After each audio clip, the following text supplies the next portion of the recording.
نعمت صرف ہدایت ہے، یہ نوٹ کر لیجئے، تجزیہ کر کے سمجھ لیجئے۔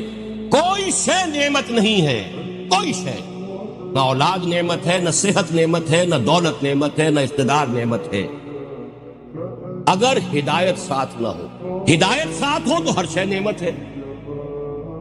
صحت ہے، ہدایت بھی ہے، کیا کہنے ہیں، خیر کے کام آپ کریں گے، زیادہ محنت کریں گے، بھاگ دوڑ کریں گے، اور اگر صحت ہے اور ہدایت نہیں ہے تو زیادہ رنگ رلیاں منائیں گے، زیادہ عیاشیاں کریں گے، زیادہ بدماشیاں کریں گے، زیادہ فساد پھیلائیں گے۔ یہ نعمت تو نوئی زحمت ہو گئی۔ اولاد ہے، ہدایت نہیں، اولاد کو کیا بنائیں گے؟ اللہ کے باغی بنا کر اٹھائیں گے۔ آپ کی قبروں پر جا کر پیشاب کرے گی وہی اولاد، کیا بنائیں گے اس کو؟ وہ آپ کے لیے اللہ کے ہاں زحمت بن جائے گی وہی اولاد۔ اور اولاد دی ہے، آپ کو ہدایت دی، اس کی تربیت صحیح کی ہے آپ نے، تعلیم اس کو صحیح دی ہے، وہ آپ کے لیے صدقہ جاریہ بن جائے گی۔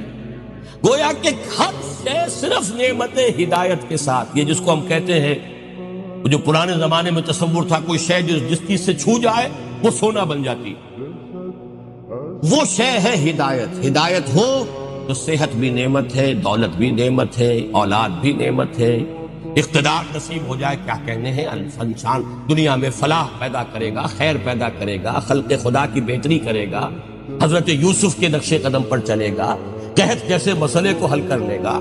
لیکن یہ کہ اقتدار ملا ہو اور ہدایت نہ ہو تو پھر انسان فرعون بنے گا، نمرود بنے گا، اپنا بھی بیڑا غرق کرے گا، پوری قوم کا بھی بیڑا غرق کرے گا۔